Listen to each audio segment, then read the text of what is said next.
عملنا مع بعض البسكوت الحلو الجميل بالنشادر امبارح.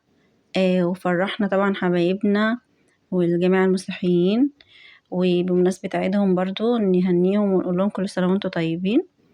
طبعا النهاردة برضو قلت ايه نعمل بقى ايه الكحك كده برضو بكيلو دقيق، هيرمي معانا كمية حلوة قوي.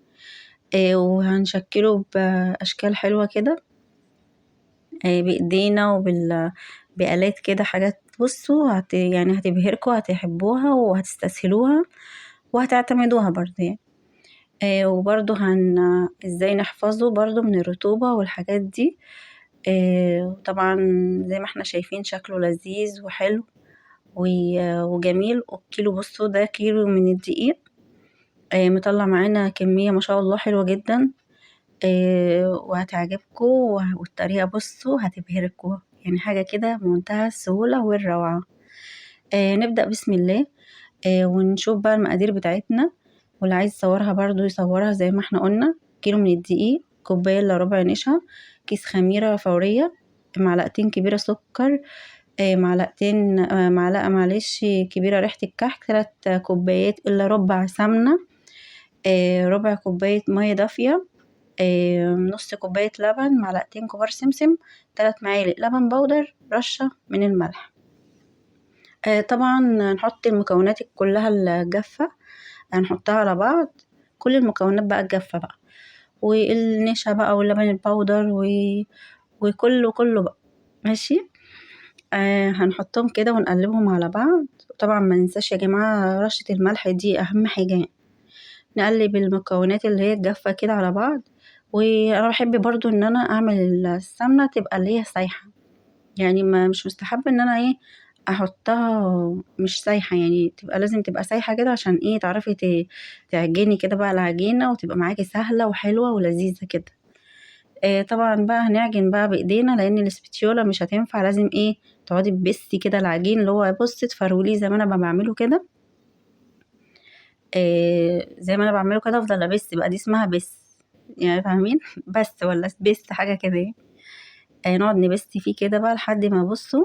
نجيب بقى ننزل بنص كوباية المية الدافية، دافية يا جماعة مش من حنفية، تبقى فترة كده زي دمعة العين. نقعد برضو بقى نبستي فيه كده ونعجن بقى بصوا عشان تاكلوا كحك حلو. نقعد ايه نعجن فيه كده بصوا، كده لسه برضو العجينة بتشقق معانا. طب نعمل ايه بقى؟ نجيب بقى نص كوباية من اللبن، برضو دافية، ما تكونش من التلاجة والكلام دوت. بصوا انا كده ايه، شفتها وعجنتها كده بقت مية مية وزي الفل. نسيبها بس كده 10 دقايق ترتاح. ونروح نعمل العجوة بتاعتنا. نجيب هنا كده حبة من العجوة كده، اللي هو البلح اللي بيقولوا عليه كده بلح مخلي او حاجة زي كده. دي عجوة عادي بتتباع برضو عند العطار. هنحط عليها 3 معالق من السمنة او من الزبدة او من الزيت زي ما انت حابة، وعلى البوتاجاز بقى ونسيحه. ريحت هنا العجينة انا بقى 10 دقايق، 10 دقايق على ما عملت بس كده ايه ال ال اللهم صل على النبي، انا ما عملت معايا البلح ده بنسى. وكورته كده بالشكل ده العجوة. وشايفين طبعا العجينة معانا هشة وجميلة جدا جدا، حاجة تحفة. بصوا صباعي كده بيغرس فيها. كورت انا خدت كده حتة كده صغنونة، كورتها ورحت واخدة كورة من العجوة وحطيتها، عملت تجويف كده وحطيتها جوه الكورة. وبمكنة بقى البتاع اللي هي الطبع دي، يعني بصي دي بتتباع برضه متوفرة عند العطارين بقى، وعندي آلات اللي هم البلاستيكات والحاجات دي. بصوا انا هعمل لكم كذا شكل، كذا شكل بصوا بمنتهى السهولة. ما عندكيش دي متوفر حاجات تانية. بصوا الشكل، بصوا بتاع المكنة او اللي هو الآلة اللي بنستخدمها. بصوا بقى انا جبت حاجة حلوة اوي ازاي. دي بيضة كندر، خدت الجزء بتاعها بتاعت البيضة الكندر دي اللي هم الولاد بيلعبوا بيها وكده، غسلتها وطبعا نشفتها جامد ما يكونش فيها مية، وعملتها زي فرع الشجر كده، يعني عملت كحكة زي فرع الشجرة. واجيب بقى المنقاش ده واعملها زي ما احنا شايفين كده بصوا، ولا الرسمة بتاعتها بتروح ولا اي حاجة. تعرفي برضو الكحكاية كده لما تنقشيها والنقشة تفضل فيها الاخر، لبعد ما تستوي كمان. وما شاء الله ولا هيفرش ولا هتلاقي بصوا في اي غلطة خالص. برضو المقادير يعني مظبوطة برضو بالشعرة زي ما عملنا في البسكوت، عملنا في الكحك. المقادير مظبوطة جدا وحلوة جدا وسهلة جدا ان شاء الله. بصوا برضو انا هنا بالمنقاش دوت برضو بيتباع برضو في مستلزمات البلاستيكات والحاجات دي. انا هنا حابة تنقشي بايدك، حابة تنقشي باللي هو الحاجات اللي هي بتنقش ديت البلاستيكات دي، براحتك زي مفيش اي مشكلة.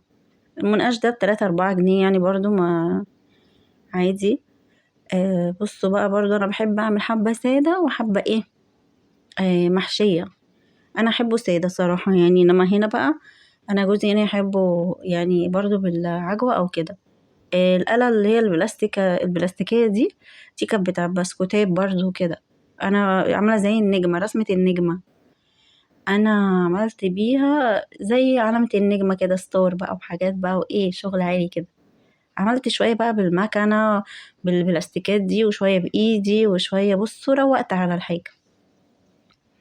شايفين الرسمات يعني مع اختلاف طبعا الأحجام بقى، وبصوا كلهم كده زنطتين وحاجة كده حلوة قوي.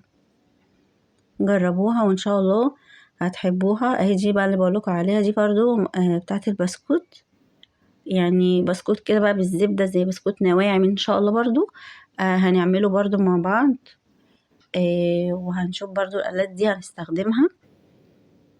يعني بصوا العجينة ما شاء الله سلسة معانا وتاخد وتدي كده وطرية وحلوة قوي.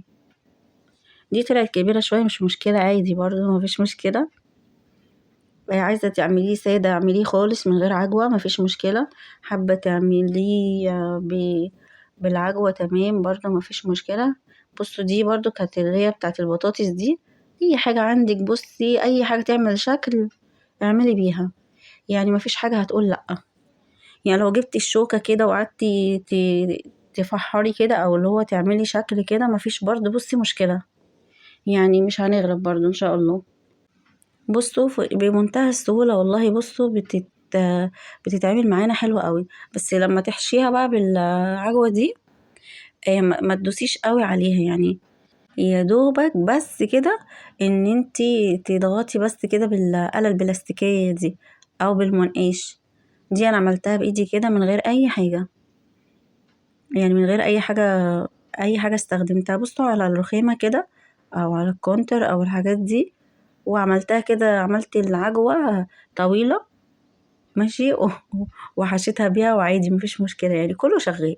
مش هنغلب برضه احنا، يعني اعمليها كده فرجيها على الرخامة وزي الفل. شايفين الاشكال يا جماعة والله مغرية جدا وحلوة قوي قوي يعني. والرسمة هتشوفوها لحد الاخر او زي ما شفناها في الفيديو اول الفيديو. الرسمة ما راحتش زي ما هي مطبوعة وزي الفل بقى. طبعا احنا مسخنين الفرن، ها اهم حاجة نسخن الفرن على درجة حرارة 180. بصوا انا عملتها زي فرع الشجر، كانت تحفة قوي يعني. بصوا مش محتاجة والله آلة ولا أي حاجة، هو المنقاش ده ب2 جنيه واشتغلي بقى وبصي والعبي في الشكل ده زي ما انت عاوزة. وحاجة حلوة أنا على فكرة بحب الحاجات المعجنات قوي بحبها جدا. يعني العجين في البيت يا جماعة خير ورزق إن شاء الله لنا كلنا إن شاء الله. يعني شايفين الأشكال بقى حاجات بسيطة بس أنا بحب العجين قوي على فكرة. بصوا هنا في الفرن ما شاء الله ولا فرش ولا أي حاجة، وحجمه زي ما هو والنقشة زي ما هي ما راحتش. ف يعني جربوها وإن شاء الله تعجبكم جدا. هنا بعد ما خرجناه بقى خلاص من الفرن وحطيناه زي ما احنا شايفينه كده في صواني، وشايفين النقشة موجودة اهي. يعني كده ان شاء الله العجينة معانا مظبوطة جدا جدا جدا. بصوا بقى انا حطيت حبة هنا بسكر، سكر بودر. و بصوا اي حلويات نستخدم فيها السكر البودر هتطلع معانا اخر حلوة بصراحة ان شاء الله تطلع معانا حلوة جدا. قدمي بقى انتي حطي كده شوية بالسكر وشوية سادة زي ما انتي حابة. برضو هنغلفهم كده او هنحفظهم في علب زي ما احنا شايفين كده زي ما عملنا في البسكوت. عايزة تهادي حد بقى بصي بقى بالعلبة الشياكة دي حاجة كده ايه حلوة جدا. انا هنا العلبة اللي هي السادة دي طلعت اكتر من السكر. يعني انا بعمل على قد ما هناكل او على قد ايه ما هنقدم، او على قد ما ان انا عايزة ادي حد بحبه او كده. فانا هجيب بقى ورقة من الفويل، واحطها كده فوق الكحك او السكر، وارص بقى لهنا، اكمل من هنا لهنا علشان بس خاطر العلب ايه تقفل. بصوا حاجة كده حلوة جدا وسهلة وبسيطة، وان شاء الله يا رب اكون خفيفة على قلبكم ويكون فيديوهاتي بتعجبكم. ولو ما اشتركتيش في القناة بقى اشتركي بسرعة، ودوسي لايك بقى لو الفيديو عجبك، واعملي متابعة. يعني بصوا، يعني ان شاء الله فيديوهاتي تعجبكم وتجربوها. شايفين يا جماعة؟ تحفة جدا جدا جدا، والريحة بتاعته روعة في منتهى الروعة. حتى اللي هو فيه عجوة ما فرش ما شاء الله، وحلو جدا. وبصوا انا مش هفضل اشكر لكم فيه، ولا ان انا افضل اقول لكم جميل بقى وحلو وكده لما تجربوه وهتحكموا بنفسكم ان هو حلو فعلا وهيعجبكم. وطبعا العلب دي بصوا نحفظها ونقفلها زي ما احنا شايفين كده بالشكل ده، وناخد على قد الاستخدام. واشوفكم في وصفة جديدة، والسلام عليكم.